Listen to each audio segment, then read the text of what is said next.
आज मु जोठी भी अच्छी मोर पूज्य पिता डॉक्टर प्रभात विश्वाल एवं मोर मां मु आपण माध्यम रे निवेदन करने चाहे अनुरोध करने चाहे समस्त संतान मान समस्त पुओ मान सदा सर्वदा निज बापा मां सहित एवं जदि किए केतेबेले बापा मां प्रति भूल रे भी अन्याय करुछंती से अन्याय विरुद्ध रे केवल स्वर उत्तोलन नुह तापाई जदि किछि करिवा पाई मध्य पड़े ताले ए पुओ पछ घुंचा दब नाही।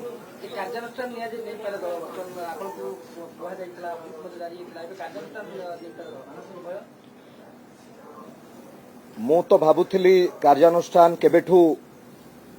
नबा उचित थिला मो ऊपर कौन पाई नहीं नथिले मु जानिनी। जेबे नवीन निवास रे आमे उपस्थित थिलु मोर पूज्य पिता मध्य किछि समय आगे मु नवीन निवास रे थिली किछि समय पर मोर पूज्य पिता मध्य सेठी पहुंची थिले तो परवर्ती पर्याय रे जहा आमे सेठी आलोचना करिथिलु जहा भी नवीन निवास रे घटिथिला तो मु भाबिथिली कि बापा को तो बहिष्कार कले मते भी बोधे बहिष्कार करिवे किंतु कलेनी। ऑब्जेक्शन हला या कि आमे सत कहिथिलु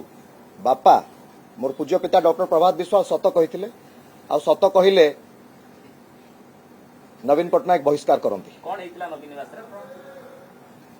नवीन निवास रे मोर पूज्य पिता डॉक्टर प्रभात विश्वाल कहिथिले राज्यसभा हेउछि एक मर्यादार राज्यसभार जो पदटी गणतांत्रिक पद यह अत्यंत पवित्र पद तो से पद को जहाँ को आमे चयन करुचे विजु जनता दल जहाँ को चयन करुछि जने सेई भली मनीष होइथिबा दरकार सेई भली व्यक्तित्व होइथिबा दरकार जे कि विजु जनता दल को आउटिके आगु को नहीं परिबो।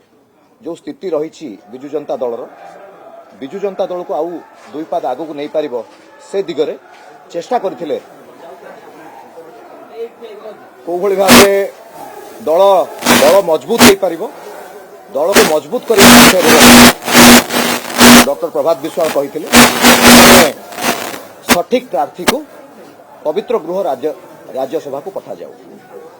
आपण माने एबे निजे देखि परथुबे जो अभियोगटी आनिथिले डॉक्टर प्रभात विश्वाल जो अभियोग आनिथिले से अभियोग सत्य बोली प्रमाणित हो सारी। आपण माने भी निजे देखिथिबे हमर वेबसाइट गवर्नमेंट ऑफ इंडिया रो वेबसाइट दर्पण रे आपण देखि पारथिबे बिजू नवीन इंस्पिरेशनल फाउंडेशन गठन करा जायछि। एही कथा को उपस्थापन करथिले डॉक्टर प्रभात विश्वाल नवीन पटनायक पाखरे तापर बहिष्कृत हेले कहि रखिया पई चाहे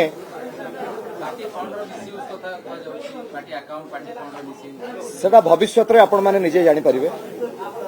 कहि रखिया पई चाहे जो भली भाव रे अत्याचारित करा जायछि जो भली भाव रे अन्याय करा जायछि ताहा केबे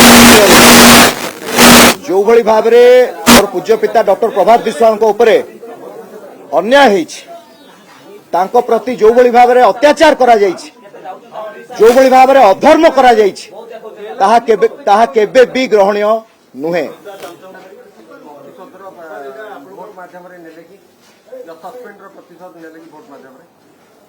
निश्चिंत भाव रे जहाँ आपण कहउचंती ताहा निश्चिंत भाव रे सत्य मनरे सबु बेले दुख रही थाए। दल पई 18 घंटा जे परिश्रम करिसंती मु जोर रे कहिवा पई चाहे दृढ़तार सहित कहि रखिया पई चाहे चिटफंड पैसा खाइला किए चिटफंड चोर हैला किए। नवीन पटनायक एसटीम गाड़ीर शीशा काच भांगिला किए आज पर्यंत दोष मुंडौची किए। मिडनाइट ऑपरेशन मई 29, 2012 मिडनाइट ऑपरेशन कला किए